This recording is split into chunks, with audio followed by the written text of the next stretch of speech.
The following podcast is an interview scheduled for two guests. My name is DrawphilDraw, and I'll be your host for today. This is Virtua Made, where we talk about creating anything and everything. Let's keep this virtual. Let's keep it virtual. Let's keep this virtual.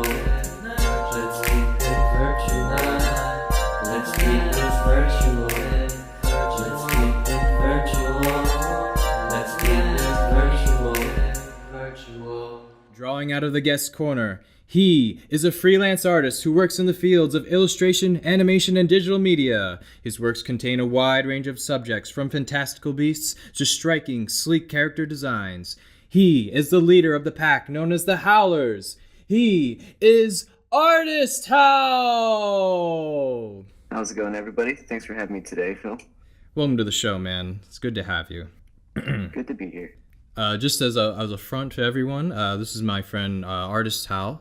We know each other from going to the same school in the same drawing class together. Hit it off from the similarity in aesthetics and taste and such. I'm going to start out with some generic questions. I'm wondering, how did you get your start in this whole art thing? Let's see. That's kind of a long story, actually. You want to hear my career art story or like my life? Art story? Do you have do you remember when you first started drawing? Probably when I was 3. Mm-hmm. I think I was 3 years old, and I was really into whales and animals and stuff like that, and I would draw all kinds of whales, sharks, dinosaurs especially. I was very big into those. Not really, not your professional made 3D Jurassic Park creatures, more so like 2D triangle shaped squares and all that. Anything I could try The to basics. get out. Basic stuff. I'm not sure if any of you are familiar with this. Free Willy was a very big movie I was really into. Oh That yeah. was probably the movie that got me into drawing creatures and all that, and well, animals in general. That's what I used to draw all the time. Okay. I just kept drawing the same stuff, and I think first grade or second grade, I was looking at a magazine, and it really wasn't until then when I really started to kick off drawing. Mm-hmm. There's a really cool fan art image of, I think, a Digimon, T-Rex. I forgot the name, but it was really cool. So I started replicating the drawing, and that's when my art really started to take off into 3D, kind of 3-dimensional look. Okay. And then when I got to middle school, I became a huge fan of Sonic the Hedgehog and Sega, like a huge fan.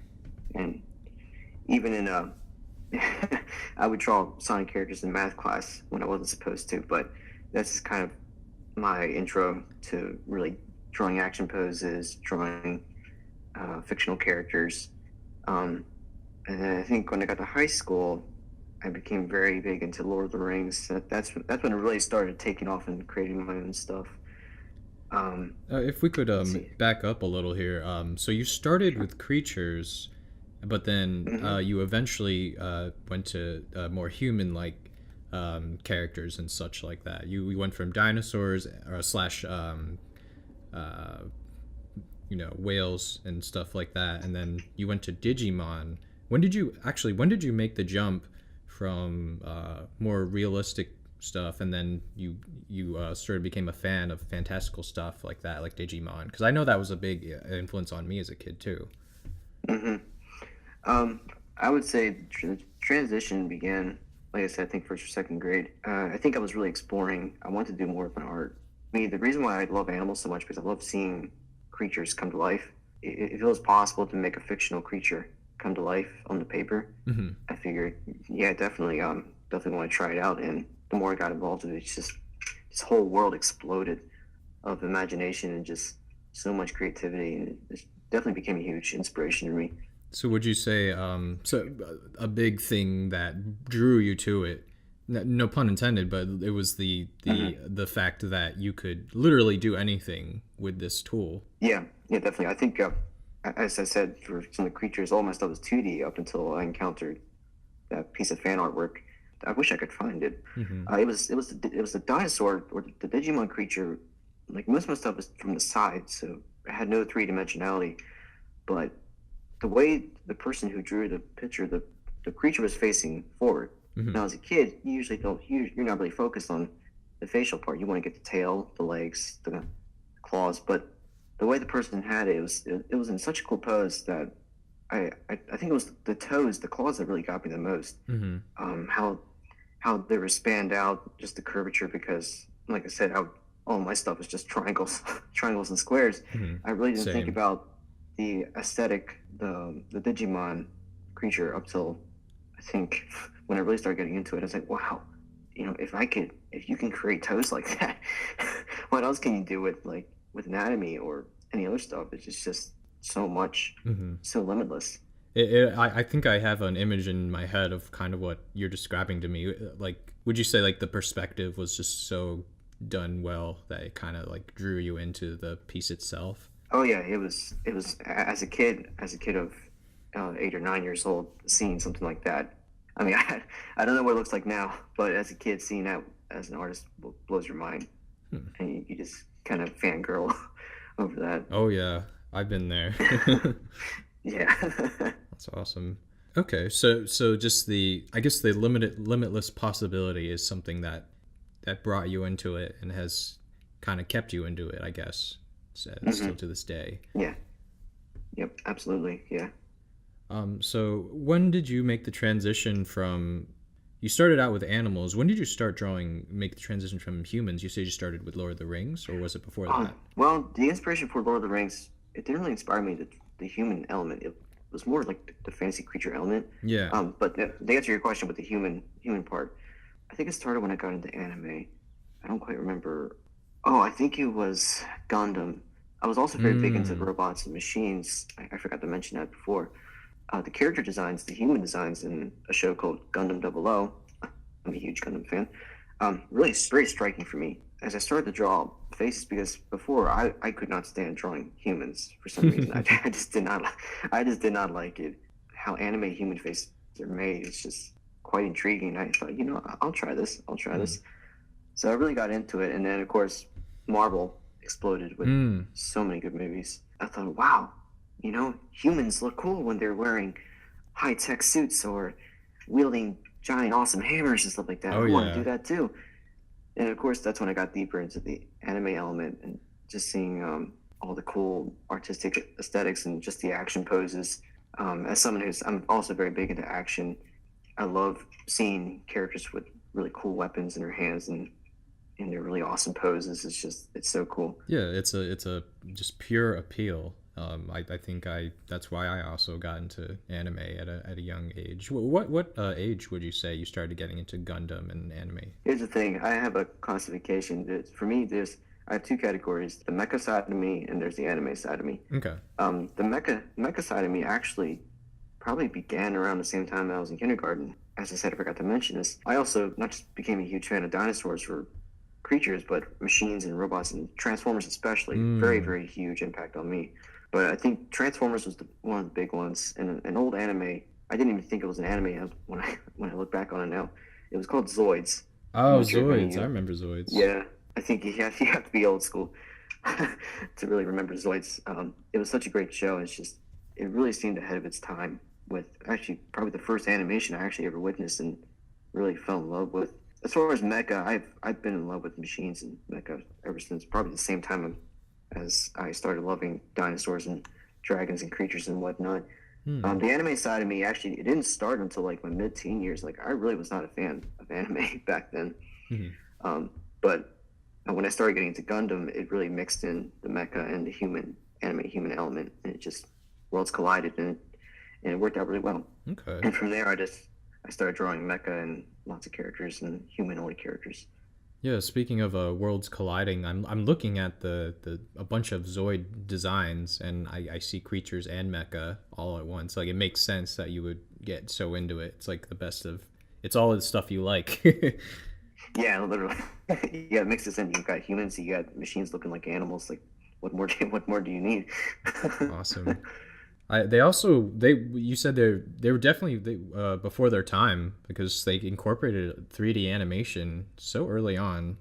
It wasn't just the 3D aspect, at least from my perspective. It's just, I mean, some of the shows when they first brought in animation, you know, it's very clunky movements, very like slow motion, you know, the syncing was totally off. But Zoids really mixes in that, I would say, modern day, like today's modern day action scenes Oh into yeah. like a 2001 anime with Oh wow. drawing like drawing characters in 3D animated machines. Like, wow, how do you do that?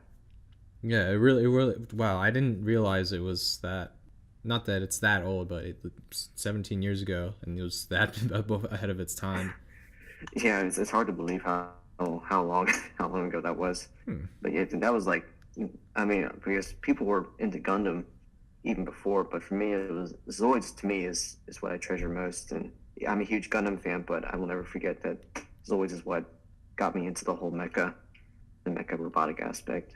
Awesome. Pretty awesome.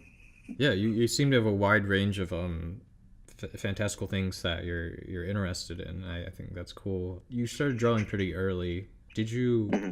did you continuously draw? Have you always been drawing since like you started, or were there times that you ever kind of had a slump or a lull?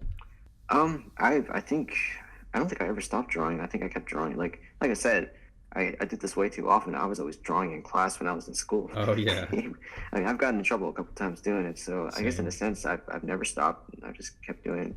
I Awesome. think it's not until later when I started becoming an adult when I really became conscious of what I was making and the fact that I could make a career and turn a career into it.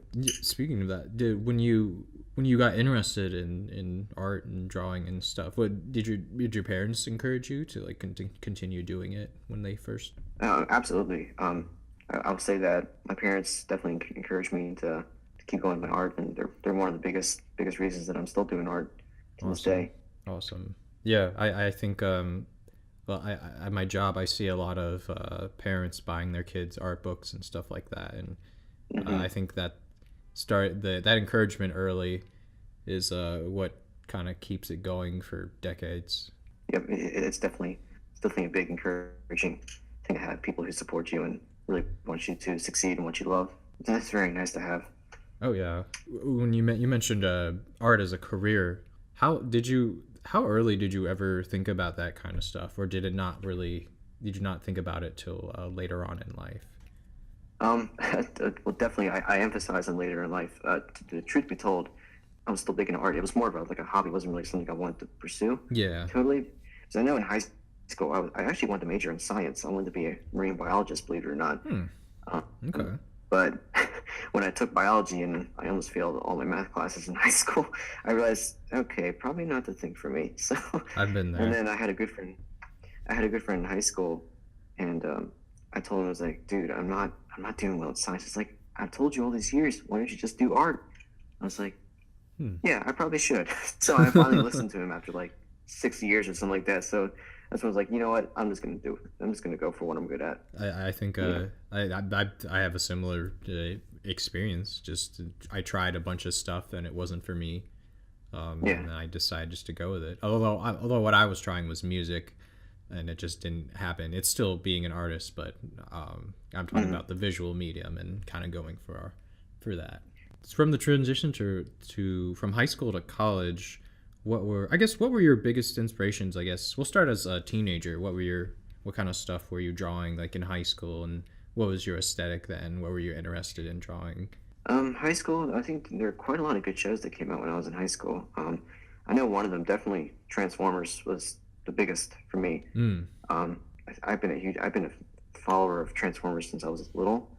And then of course when the movies came out, I was just like, oh my gosh, it's so cool. Oh I mean, yeah. I know the Bay movies have been very controversial, but I personally still enjoy those movies. I mean, not because of the people, just the machines and Optimus Prime and seeing robots fight each other. Gotcha. It's definitely one of the bonuses. And there are a lot of good Transformers shows in high school. And of course, Gundam is when I think high school is when I got into Gundam too. So I think it was Transformers, Gundam, Marvel, definitely Marvel, Okay. superheroes. I really didn't watch that much anime, honestly. I think the one I did watch in high school was Guilty Crown. I'm not sure if anyone remembers that. You've Um, mentioned it to me. yeah, it's aesthetically beautiful anime. I mean, I love it. I love it to death. Yeah, the Transformers inspiration definitely comes through as I'm like looking at your art right now. in most of the stuff that you do. And a lot of your stuff, I see a lot of dragons and stuff like that. Were you drawing that stuff at that point too? I was actually. In fact, I was incorporating both dragons and machines, like a robotic dragon. Okay. I think it's also at that point too. I really wanted to create my own worlds, and that's when I started. I put it in the paper, but it didn't really come out. It was all in my head. It was that one dragon story I mentioned. I think. Yes. Yeah, that's the one. I technically had it all done after high school, but I just never really physically put it in the paper. But yeah, dragons are. I really got into dragons around high school, and that's kind of all I ever drew. There's just so much you could do with them.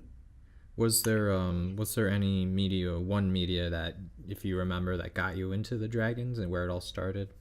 Come to think of it, yeah. Quite honestly, there really weren't that many movies of dragons. I'm trying to think what my inspiration was. Well, dragons are kind of just cool on their own, yeah. Actually, that's the interesting part, because most of my stuff is inspired by media, but there really wasn't that many dragon stuff. The closest thing I think of is The Hobbit with Smaug. I think that dragon really inspired me. Oh yeah, he's awesome. I mean, he's just amazing. But I think so. I think pretty much Lord of the Rings is just the biggest inspiration for me. I love it to death. Just so many cool creatures, and the story's just amazing. I think definitely that set me off to draw fantasy creatures, especially. Actually, well, yeah, there's only one dragon in that, but I think the beauty of the landscape and the fantasy of Lord of the Rings inspired me to create the world. But as far as the people go, instead of having humans, I want to make it dragons. Right. So it's something different, because I know certain media portray them as mindless monsters, other media intelligent beings. Kind of want to incorporate both of two worlds into that, with a sort of fantasy Lord of the Rings touch to it, and create a whole story from that. Okay, and that's Project Drakena? Yeah, that's to your project I'm trying to come up or create a story with. Gotcha. Yeah, you just remind me of all the projects and worlds and stories that you've written, and stuff that I've tried to do. That's a good segue. I want to kind of back up on the topic of like big projects. Do you remember the first time you ever sort of had like a project as opposed to like just a single drawing? Did you have that? What was your first like kind of big project? Like, I'm gonna make this world and this story. It was actually during late middle school. I actually wrote a book. Actually, I just never edited it. It's a wolf story, actually. I actually got into wolves in middle school also. I think I wrote a whole story with that. Drew a lot of sketches of the characters and created a whole lore behind it, really. I think I have it written down. It's somewhere in my room, but I think that was like the very first story that I actually made. I actually wrote and drew the story out. I just never really got into physical copy. Gotcha. That's awesome. I didn't know you wrote a book. Well, I'll admit, I wrote that book during I would say my puberty years, when my self-esteem is low. Yeah, that's still impressive. It was one of the stories. Thank you. I can't believe we missed that, but wolves. That's in your name. Where did that start? Where did your how did you identify with wolves and such? I kind of went through like a hardship period, I think, and there was a time where I was really exploring who I was and what kind of art I was creating. And for some reason, the wolf just became a symbolic animal to me. I think it's just because I didn't have many friends in middle school. I was kind of a loner. The lone wolf. I think that's kind of they're beautiful animals, and I think it was also a time when during my struggle, I tried to backtrack to something a little more real. I guess to kind of retrace my steps and to really figure out where I was and everything. And I think also the movie Wolverine. Oh yeah. kind of got me into that too. Yeah, I think that's just kind of how it started with like Wolverine movies. Wool was my story, and I just really like the aesthetic and the idea of lone wolf or wolf-like aesthetics. Hence the reason why you probably see so many references to wolves in my drawings, and like dragons, humans. It's just a very symbolic animal to me. Yeah, sort of the lone wanderer, the contemplative, proud warrior. Yeah, that's kind of symbol I kind of strive for. I identify with that very much too. Okay, cool. Yeah. I was checking out some of your art here, and I will get back to Project Drakina. Well, after the I guess after the wolf story, was there another big project that you worked on? It was just that in Drakina, like I said, I would, well, there's two versions of Drakina. There's the the non-physical version, which is what I came up with in high school. Created tons of sketches, but like I said, it was never official. And then there's the rebooted Drakina, which I'm working on now. As kind of the finalized physical copy, which I'm trying to bring out and trying to get that finalized and all that. As far as other stories, I've made like mini stories. Oh, actually, I did have a story. This is when I was into superheroes. I created like a kind of like a Wolverine clone, and kind of like that, and kind of finds his own team of other people with special powers, and just kind of going through the stories of fighting bad guys and teaming up and saving the world type stuff. Okay. But other than that, I kind of made like mini series, mini projects with that. But I think the big projects were just my book from middle school and my dragon project, which I'm still working on. Yeah, I guess we can just go into the dragon project. How did that come about? When did you start thinking about Project Drakina?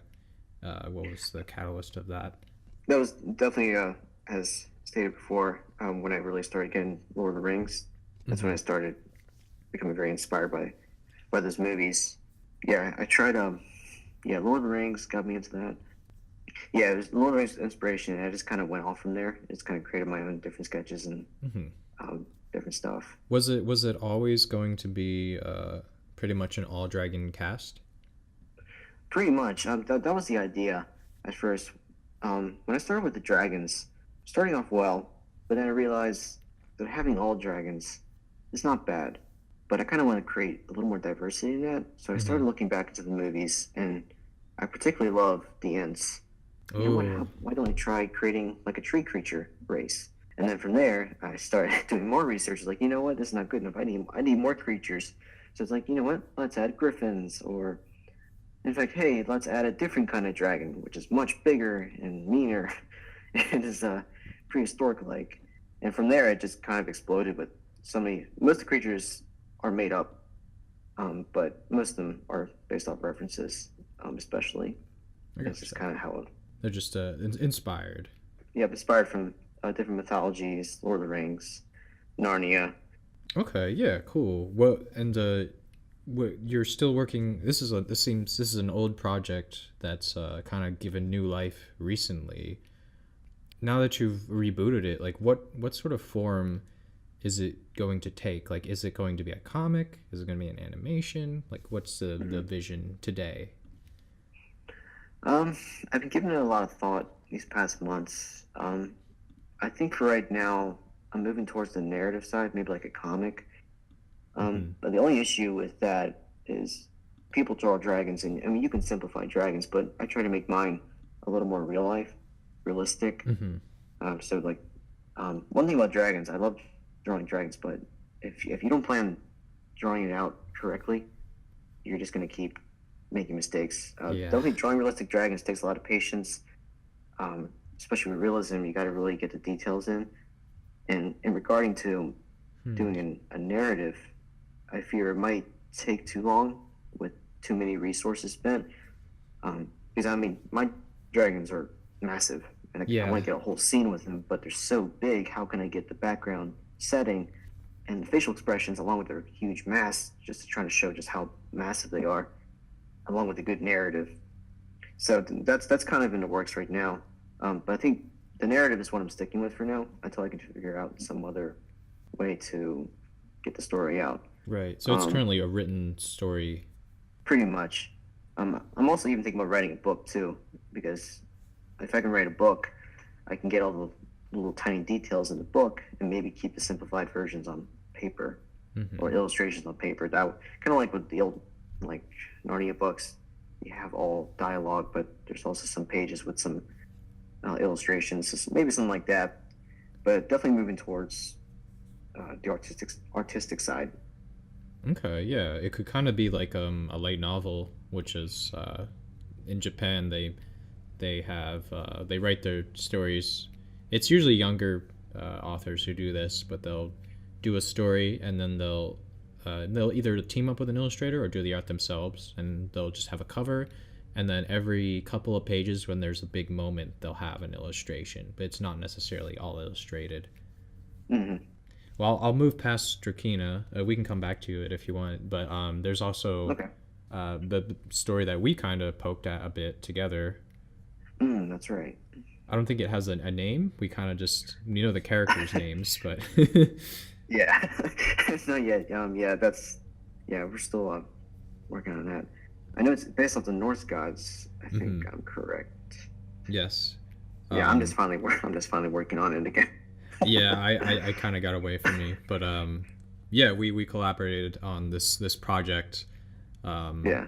And the characters' names are Tyr and Vidar, and it's based off of Norse mythology. Yep, Tyr, god of the sky, god of war, something like that, in Norse mythology, and Vidar, Norse god of revenge. I think it's a very nice correlation of definitely. You could definitely tell who the bad guy is. I'll say that.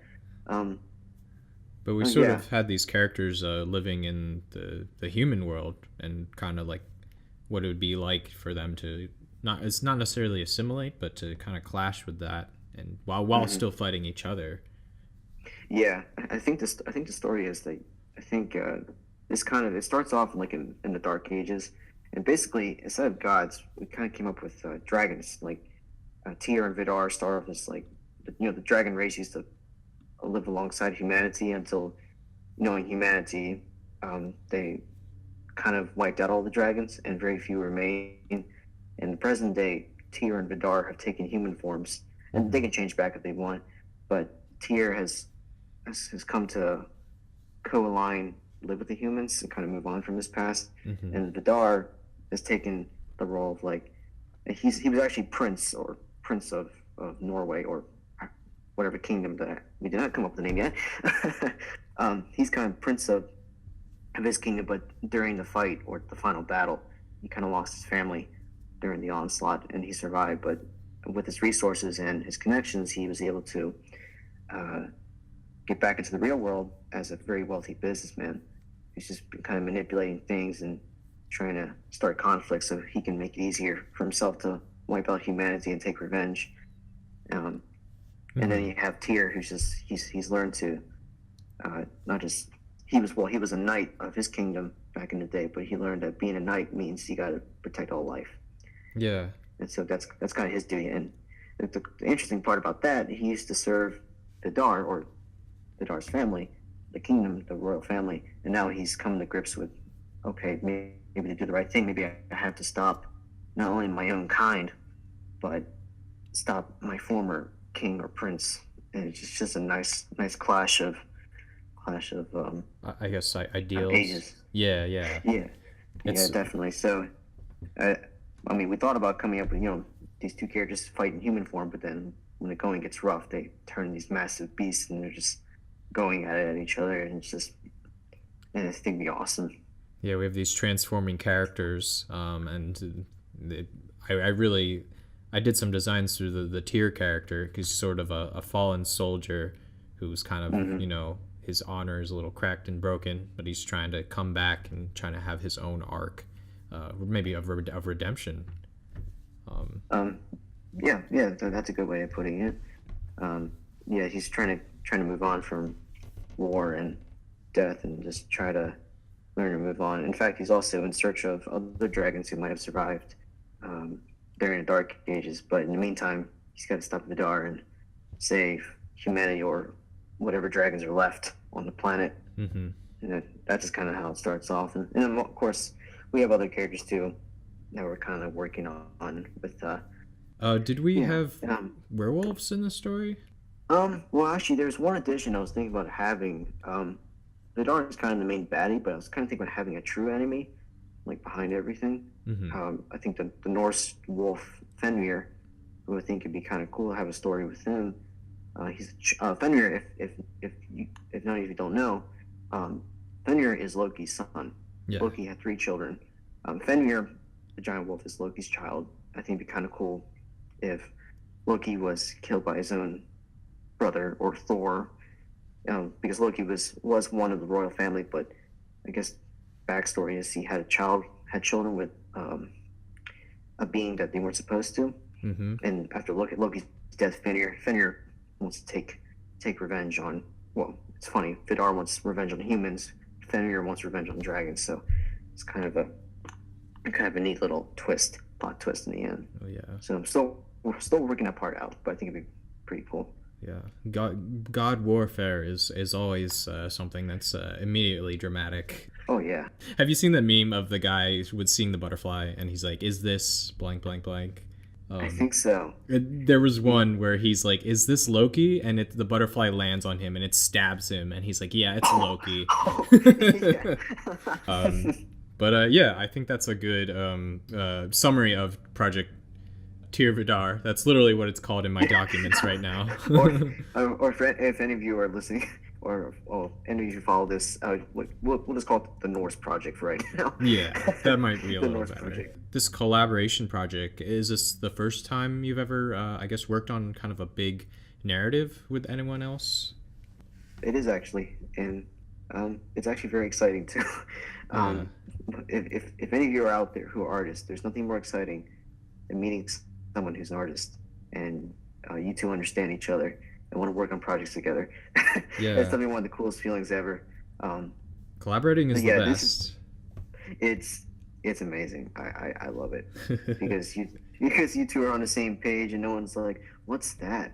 I thought that was a lizard. That's a dragon." But no, if you're meeting another artist, it's like, "Oh yeah, let's make a dragon. Let's not make just a dragon. Let's make 2 dragons." So it's just an awesome. The wellspring of inspiration and kind of just throwing shit at the wall in the beginning is probably my favorite part of collaborating with people.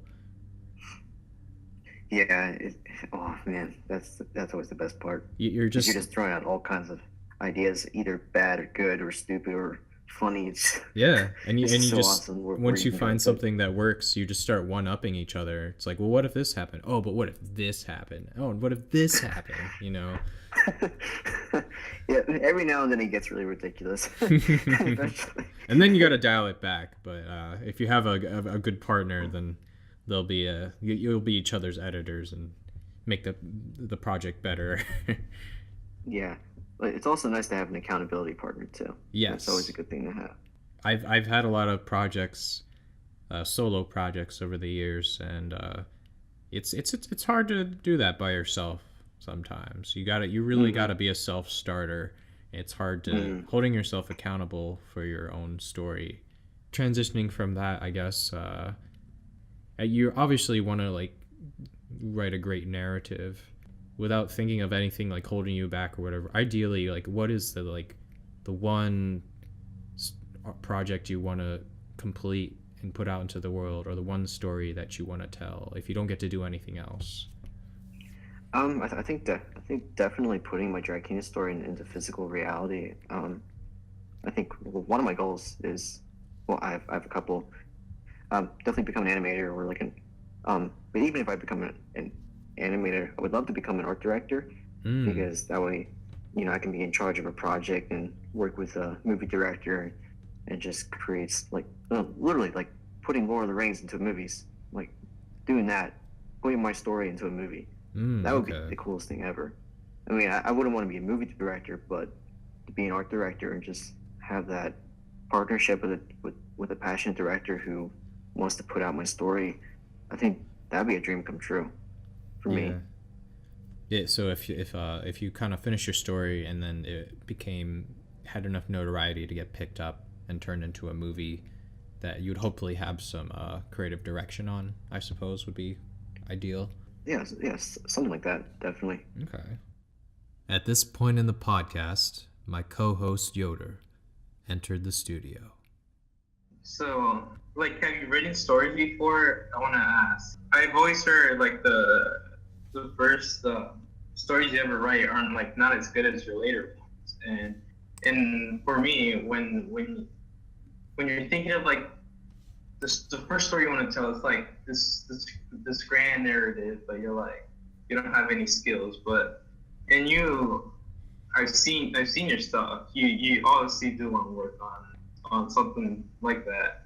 And how do you feel about that? Like, have you written stuff? Have you gotten any experience? Not necessarily. I think the closest thing I've ever gotten to that is, as I mentioned before, I actually wrote a book when I was in middle school, a different story. I also did some artwork with that. I just never really put out into editing or publishing.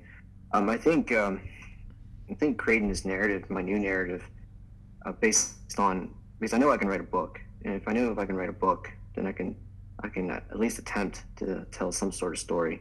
And I mean, I can do it with writing, but I really want to master it with art. I think is kind of the goal, because I mean, if you can tell a story with art, there are infinite possibilities you can go from there. Well, for you, with visual as opposed to just writing something out, do you feel more comfortable doing it like that? Is there stuff that you can only communicate visually as opposed to just, you know, writing, as you said, just doing the thing as a book entirely? Mm-hmm. Well, I think with that comes with a lot of experimentation. I'm not currently at that mastery of stage yet. Mm-hmm. Part of the reason why, of course, I want to go to school and get all kinds of skills that I can learn. That way I have as many resources and ways to experiment as much as I can. But definitely in the future, I want to have some sort of set media that I can really emphasize on with my narrative. Yeah. But really right now, I'm just kind of in the baby steps of the stage. I'm just really creating concept art and typing out summaries and backstories. I have the story. I'm not sure how to convey it quite yet onto the paper or the digital canvas. So really, I'm just in the process of a lot of experimentation. Still trying to find what medium is best.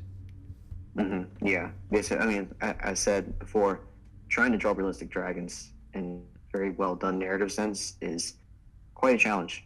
You just got to have the right media, what size canvas are you going to use, what kind of textures are you going to use, references, how much time are you going to put into every single scene? Are you going to have 56 scenes or just maybe a couple of scenes with some sort of summary? So definitely a lot of decision making comes with that, with all kinds of preparations and.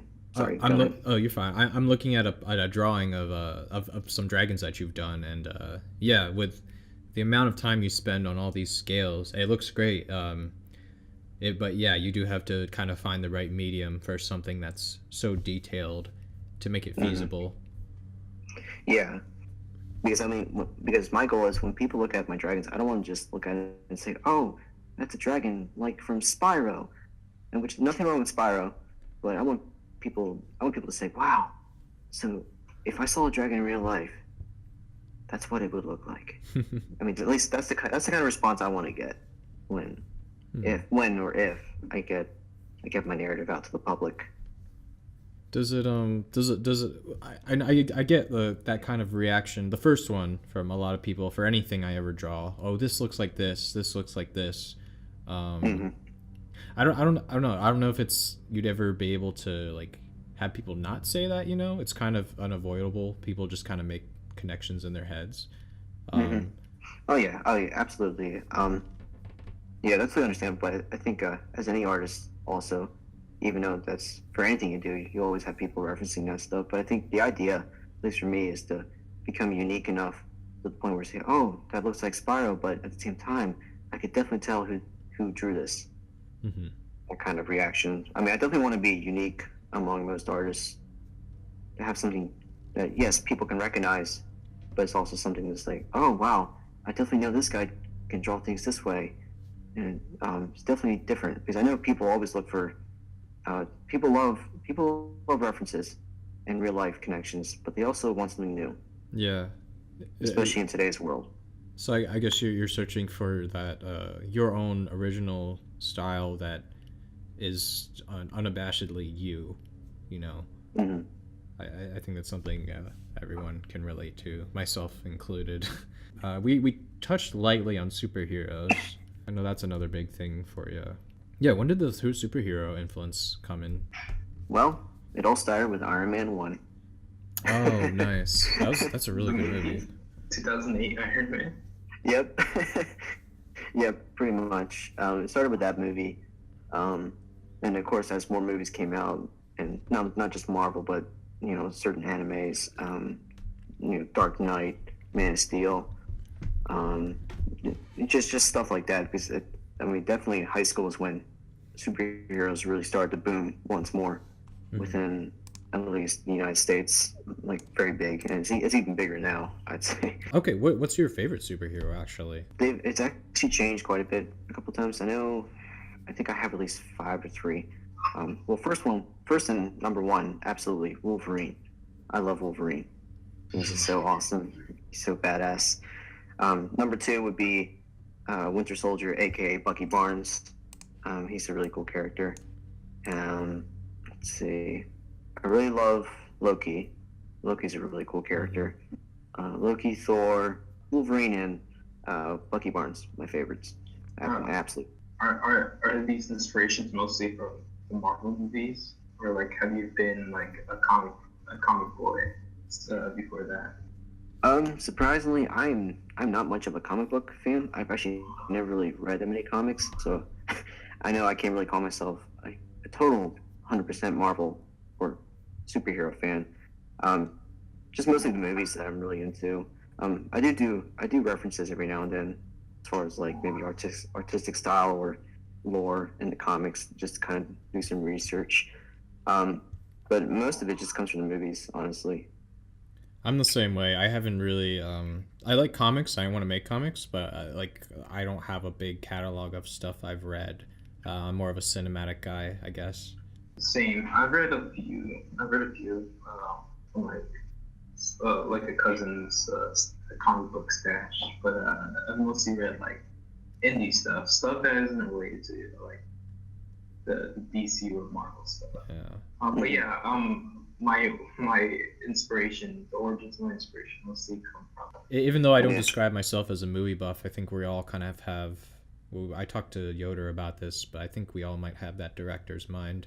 Yeah, I know sometimes as artists, every now and then I feel like there's a certain split. Sometimes you have artists who they pull all the references from comic books and they give no regard to movies, which is fine. That's absolutely fine. But I think there's some people. I think, at least for me, my observation is sometimes artists get inspirations from movies because, like you said, Phil, we have a director's mind. I think we just like to see stories come to life, and that's kind of our dream as I guess storytellers. Really, that's kind of what we like to do. I don't consider myself a great writer, so I kind of draw stuff out before I write it. Especially that you're in an animator's course. Of course, you have a director's mind. I wish I was better at writing. When you were talking about all those stories you like wrote first, Drew, I wish I did that more. I'm not the best like script writer. I'll say one thing about it's I don't know how people can write endlessly. Personally, It definitely takes a lot of patience, and I think in some cases writing can be harder than drawing art. Yeah. Because at least for me, I have to write when I'm feeling really, really emotional about something. Yeah. That's just kind of how I do it. I mean, of course, the same can go for art, but at least for me, writing is a very emotional thing. So would you say writing has to come to you when you're kind of in the mood for it only? I mean, I wrote my story when there's a lot of stuff happening to me in school and just going through teen years with so many different emotions. Okay, yeah, I think I have a thing I want to segue into, actually. I wish I had said it earlier, but do you have... I've talked about inspirations this whole podcast, but I'd like to ask about artists who are inspirations to you as opposed to just topics or other movies. Is there any like people that you see putting art out there all the time that really inspire you, like this is someone who I might model myself after, or I like what they do a lot? I'll be honest, I'm actually really bad at that. I'm just recently trying to find artists who inspire me. There is one artist that I've been following. Let me find the name. He posts he does like fantasy creature stuff and fantasy stuff like I do. Phil, when we talked about this. Yeah, I don't remember the name. His name is Debu Jante Nocturno. Very complicated name. Yeah, basically him. I started following his art. The other closest thing right now that I'm following is the person who designs the Marvel costumes, Rubio, something like that. I really love her works. Definitely very awesome. I'm working on gathering favorite artists that I like to follow. Oh, there's one more. Monet. Oh, okay. When I started freshman college last year, my professor introduced me to Monet, and I'm very, very fond of Monet and all his artwork. Especially when it comes to scenic stuff, which is definitely something I want to start working on more. Yeah, the famous Impressionist painter Claude Monet. I really like his stuff. I love his stuff. A lot of it's very bold. There's a lot of just heavy uses of colors and brush strokes, and it's not necessarily realistic. It's more, it's an impression of the place. It doesn't have to be exactly how it looks when he was there. Mm-hmm. Yeah, I don't, when I get asked my artists that I like, it's hard for me to come up with names sometimes. I have to kind of see or have a folder full of their work and be like, oh, here it is. Do you find inspirations online mostly, or do you kind of like you watch something and then you find out who did the art for this and that? Yeah, like if there's a really neat little concept that I won't really replicate it. I'll just kind of reference it. Mm-hmm. And I know it's eventually. I mean, people run on movies to reference certain movies with really cool artistic ideas are definitely big inspirations for me. I think trying to kind of get out and to get pictures of like woods or different landscapes and trying to get more into that also, and just kind of pick out different kinds of stuff I can take from real life and apply it to whatever fictional stuff I want to create. Something I've wanted to do recently was, I used to do this, but I would open up Google Earth and I would turn on Street View, and I would drop the little yellow man somewhere in the globe, and I would just check out where he ends up dropping and sort of use that as a reference to paint for a warm-up for the day. Oh, that's cool. I played around with the idea of possibly making a comic out of the environments that I would randomly find throughout the earth. Oh, that's really cool. I would love to see that. ArtistHowl, would you say you're a fan of like 3D animation? That's actually changed a little bit in the past 2 years. I'm a huge fan of 3D animation, but I've over the year somewhat moved my interest into like illustrative type stuff. Yeah, I'm still a fan of 3D animation, but I've somewhat kind of moved into the illustration aspects also, or even like both together, honestly. Yeah, I'm just wondering. I kind of have a thing with 3D where I know how to do it, but it's really troubling to me. I don't know. When done right, it can be really cool. Like we were talking about Zoids earlier, and I kind of like that. It's more stylized. As opposed to picture perfect realism. I think personally for me, I think when it comes to illustration, I think the visual aspect is what's more fascinating for me. But when it comes to animation, I think it's just objects moving or coming to life. Like actually, like a rigged model running is like the movement in 3D animation is what fascinates me. And in illustration, it's the visuals are what really get me the most. And if you can put both together, that's even cooler. Yeah, for me, I think it's the possibilities of 3D and how I guess it solves certain problems. For example, if you perspective. Yeah, it's easier to do. Way easier to do perspective. Definitely one of the big pros. I'll admit it's the biggest pro because if I put together an animatic to show for a client and they want to change a scene or completely redo a scene, I don't have to redraw anything. I can just change the camera and I can use my rigs and reanimate those rigs, and I don't have to start from the ground up. I have these assets locked in place that I can still use. I totally glossed over video games and stuff like that. Because I know you have some influences in there. Oh, you're a big gamer? I'm a very big gamer. Actually, I don't mean to sidetrack. I mean, if you check out my channel on YouTube, I do a lot of live streams and lots of gaming videos. Final Fantasy right now.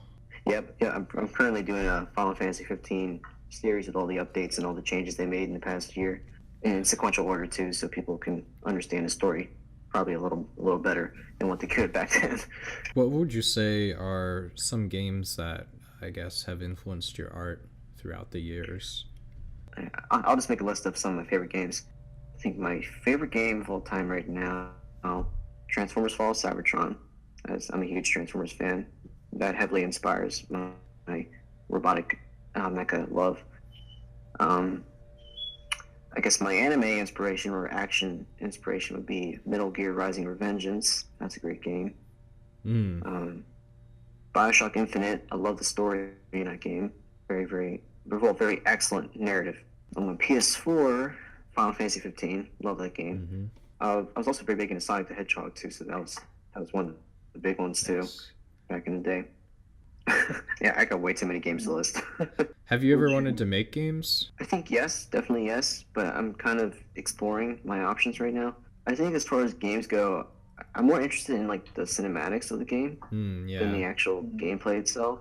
I think definitely I'm more into the character designs, the concept art, illustrations, and the cinematics. Like, is there like any certain like concept artists from video games that you're really into? I forgot the artist for Transformers Fall of Cybertron, but I have a book of the concept art. It's a really good book with lots of different artwork of how they did the game. Whoever the artist was of that game in particular, I would say I'm a huge fan. Any other ones that you knew, or just the one, or is that just the one? Probably that, and the artist behind Final Fantasy 15, probably also. I know like there's a lot of references, at least in that game, to different architecture, mythology, culture, different kinds of aesthetics, like vehicle aesthetics, cultural aesthetics, color, landscapes. Yeah, I'll definitely look up the artists for those. Definitely lots and lots of beautiful artwork. Must be Nomura. I could be wrong though.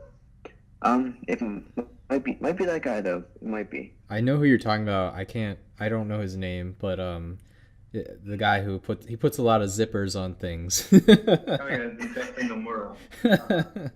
I just wasn't sure if he worked on 15. I unironically love his character designs.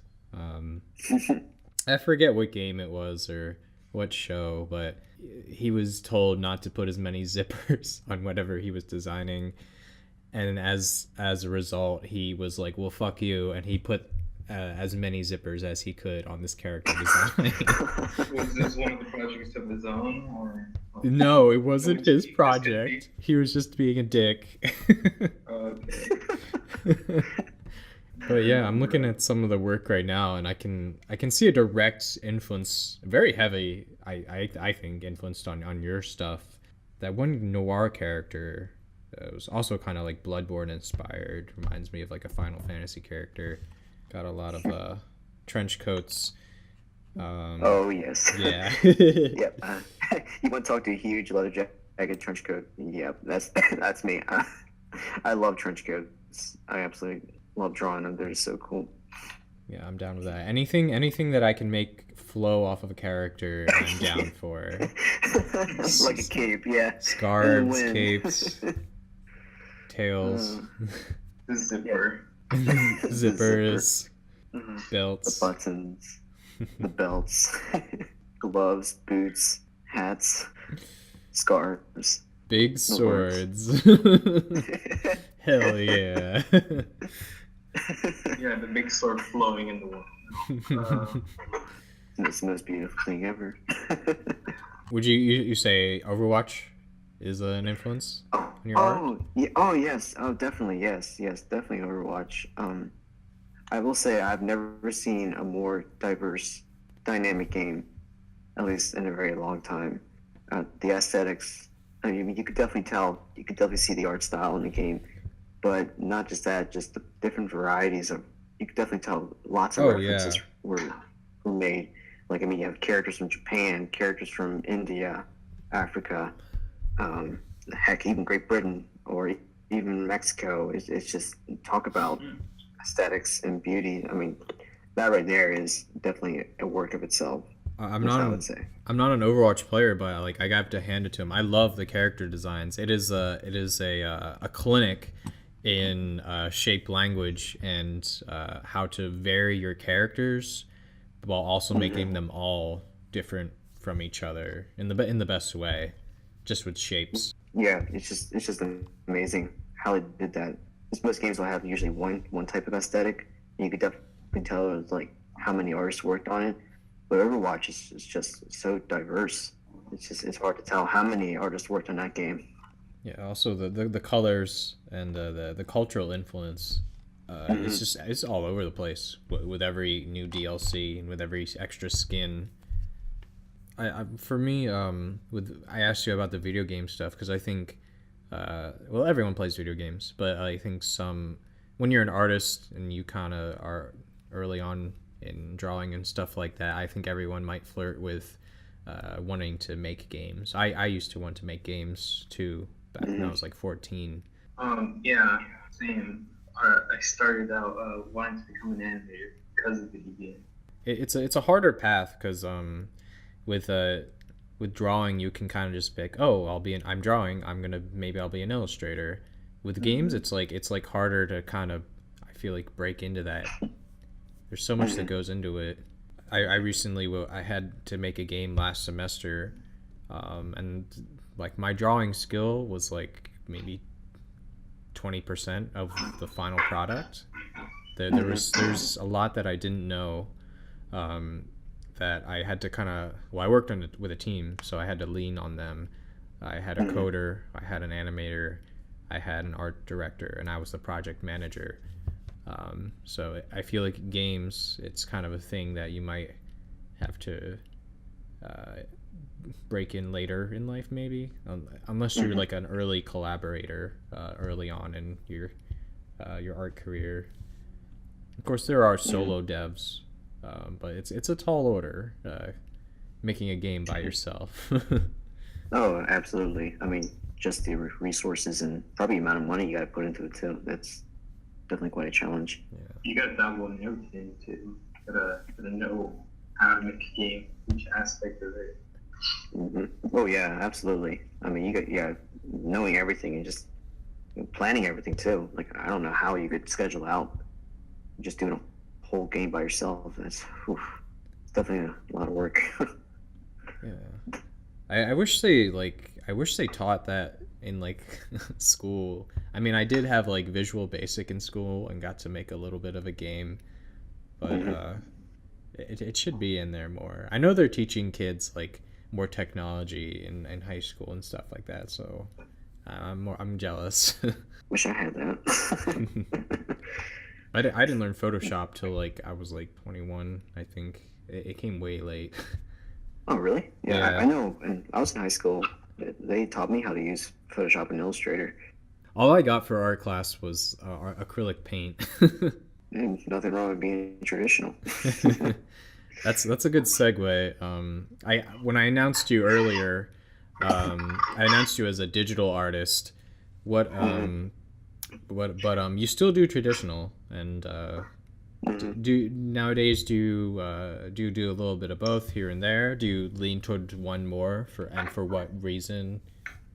When I first got into digital media, I wanted to go solely for digital stuff, but when I realized that there's so many different branches of digital that not all of it is actually doing artwork, I kind of took a step back. I kind of went back to, I guess, more concept art. I think these days, at least because I'm out of school right now, I haven't really done much digital stuff because I'm trying to refresh my traditional. Because I definitely know once I get back into digital stuff, I really want to, not so much, not the word balance, but I want to be able to incorporate, or at least establish what kind of position I want to have. And I definitely want to go for digital media still, but I also want to maintain that sort of illustration aspect of the job. So that's why I mentioned concept art a lot, because I mean, I want to work on a game or digital media, but I still maintain that the foundational skills.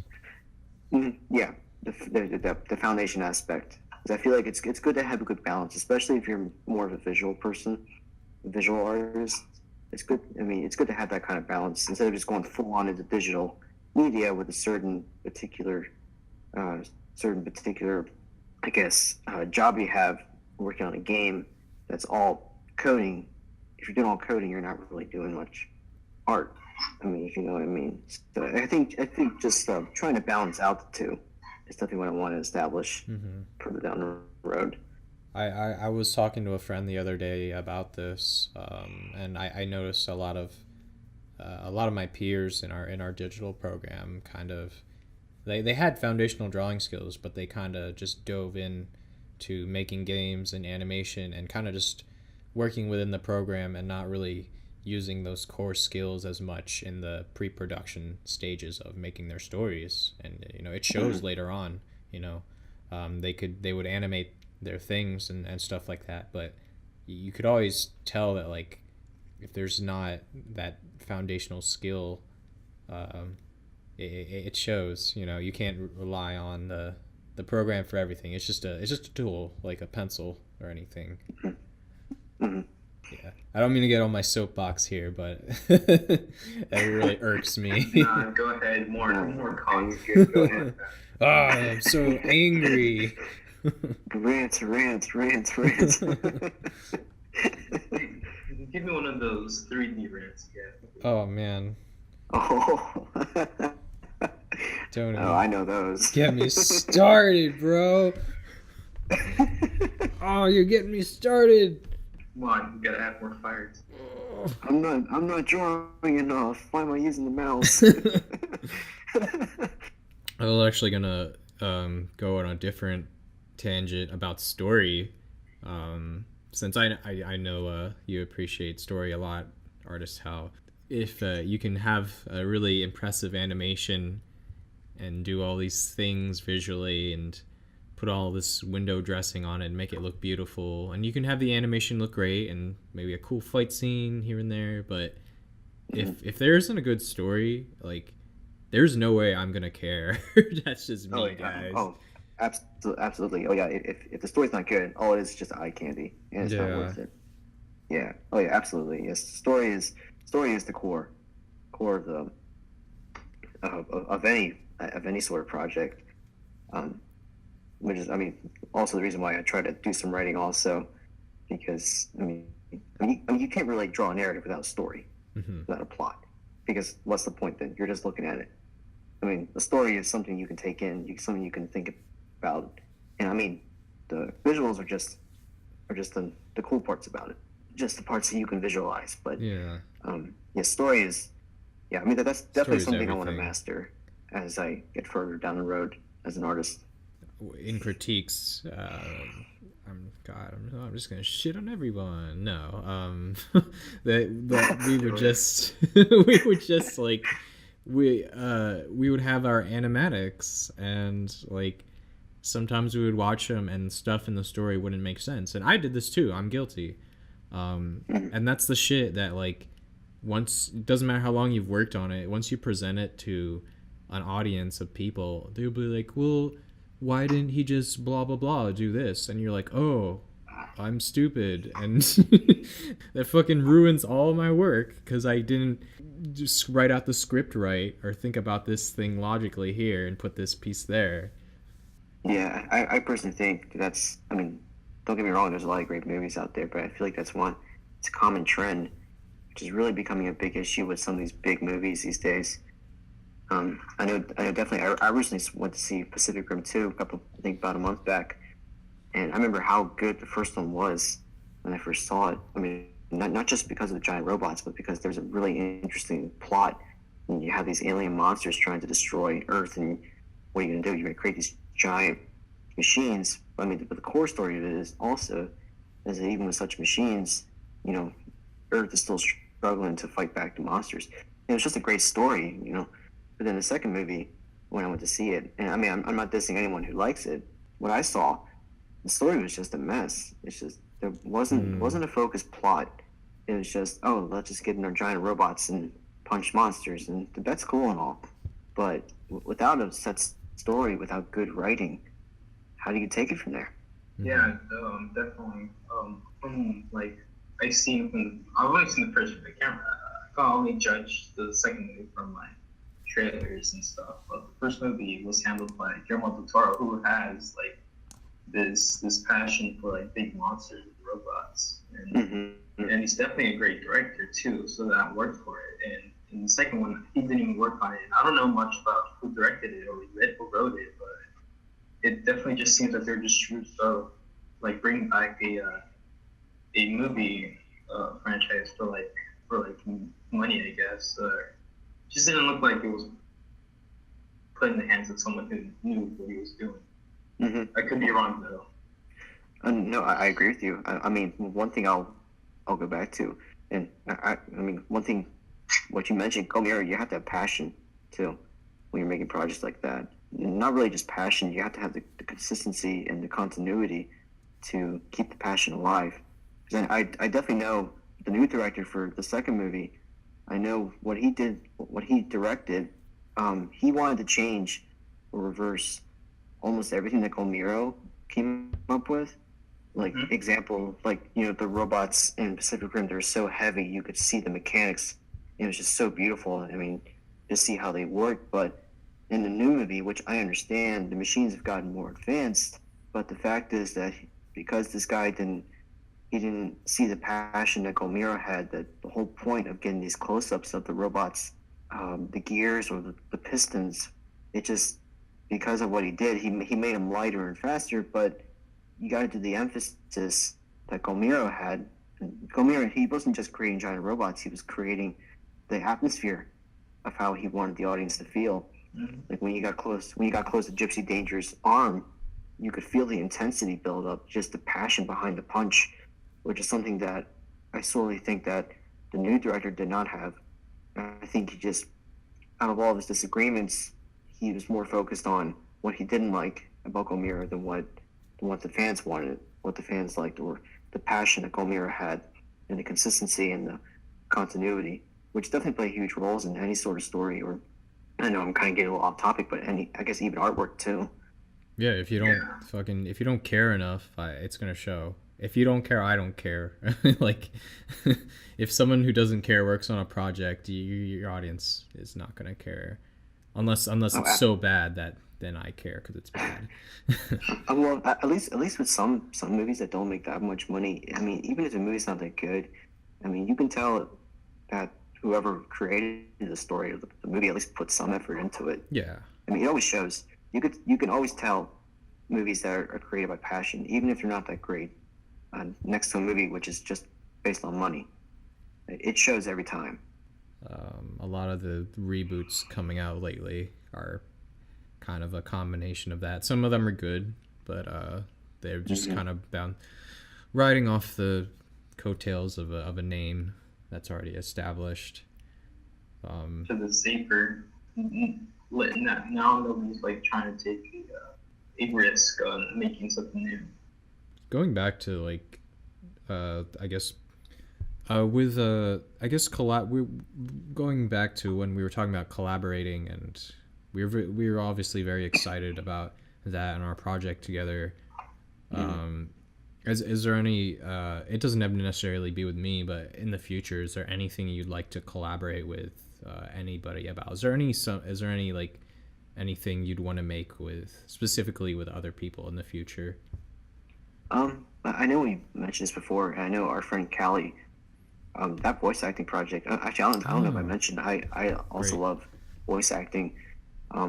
So I mean, if you have any friends, or even in the future, what I would like to do, I would love to do collaborations on maybe comics or writing, voice acting. I mean, I'm definitely up for I like doing different things. Definitely not just doing art or, well, artsy stuff, so to speak. I like doing stuff like that. So pretty much, I mean, anything that anyone wants to work with me on, I mean, as long as we're both interested in it, I would love to do. Definitely, like, I mean, if you had any other ideas for a project or like a story, or even YODR, I mean, if you have any sort of ideas, I would certainly love to check it out and do some sort of collaboration. This is a good segue because I always get on you about how I like your voice acting. I meant to ask, when did that start, actually? All I know is when I was a kid, I would always love to rehearse lines from movies, such as maybe I would try to do Optimus Prime from Transformers, which is still impossible. Well, it's still impossible for me to do. But I think, I mean, well, this is where part of the reason I like writing. I mean, if I'm watching a movie and it has good writing, like really good writing, you will probably hear me rehearse a certain line over and over again around my house. I mean, my folks will say, "Oh, are you rehearsing like Iron Man or Gollum from Lord of the Rings?" It's like, yeah. It's just one of those things. I mean, I definitely love listening to different voices, and in fact, even trying to create some voices of my own. I know one voice actor I really love, Troy Baker. I'm not sure if you guys have heard of him. He's a really, really talented voice actor. I just absolutely love his voice. Can you give me some examples? I don't know much about voice actors. Last of Us? Troy Baker voiced Booker DeWitt from BioShock. He voiced Joker in one of the Batman Arkham games. He's also voiced Talion from Shadow of War. Okay. He's done a whole list of roles. So I definitely have, I mean, really good. I mean, there's lots of good voice actors out there, but he's just one of my favorites. Yeah, he was also in The Last of Us. That's right. Yeah, he's definitely, I would say, his best role. Last of Us. So I haven't played the game. I feel like he would be, Joel. Probably, most likely. I never played the game, but from what I've heard, that's his best role of all time. So yeah, I think we both got started doing voice acting the same way, kind of just walking around the house, having a movie in our head, and just just talking to ourselves. I am Loki of Asgard, and I am burdened with glorious purpose. Who are you talking? No one. Yeah, it's kind of a hobby of mine as well, and something that more recently I've wanted to make use of ever since me and ArtistHowl worked on an animatic with our friend Callie together, and I showed you that, YODR, where we were Greek gods. And you were Zeus, and I believe ArtistHowl was Death. I was Hades and Chiron. Did you think of someone else? Oh no, you're right. Oh shit. Okay. Yeah, he was Death and Hades. Yeah, you guys. I liked. Sorry, Phil, but I liked ArtistHowl's voice acting. That's fine. He's more practiced. Yes, you are lost. His Reaper voice. Joel. Oh, and I said, and Troy Baker was Joel. Oh, he was. Gotcha. Oh yeah, yeah. He's a really good voice actor. That Reaper voice, man, is so on point. Do you have any other voice acting inspiration other than Troy Baker, or is it just like the only one? There's lots of voice actors actually. I can name a couple. Matt Mercer, Steve Bloom, Fred the Tasker, Frank Welker. Trying to think. There's Alistair Duncan, Alan Silvestri. No, not Alan Silvestri. Alan Silverstone. He's a good voice actor. Laura Bailey. She's a really good voice actress. Robbie Damon. I mean, there's a whole list of voice actors. Most of them, almost all of them, good, like really good. I know another one of your famous voices would be the Gollum from Lord of the Rings. Yes, precious. The Parkinsons. Reader wanted cooties. For taters, precious. Shut up. It's literally him. It's so good. Thank you. I'm here to announce we have a new project where we're going to make a Lord of the Rings animated series, and we already have our goal.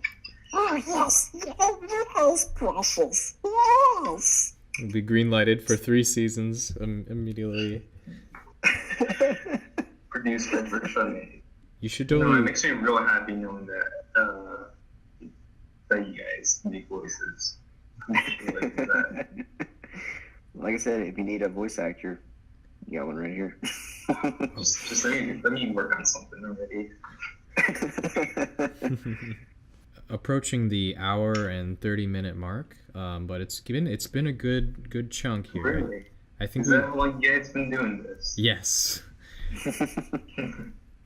I think we've covered most of what makes up ArtistHowl. We will definitely have you on future podcasts with other guests in the future, but it's nice to have this little intro to you and what you do. I appreciate you guys having me on. Definitely awesome. No, I appreciate that you came on, man. Thank you so much. You've been a wonderful guest. You have anything? Welcome to the Virtual Made family, man. Yeah. You're one of us now. Yes. Sick. We have a Reaper for our hitman. Here. Now those are fireworks. Reaper, can you tell the audience, send off the audience with a goodbye? I hope you all have a good day, and don't forget to die. Goodbye. Yes. All right, folks. I don't get it. I don't play video games. He doesn't play over waifu. Oh, what a shame. All right, folks. That has been today's episode of Virtua Made. Thank you for tuning in, and we'll see you all next time. Let's keep this virtual. Let's keep it virtual.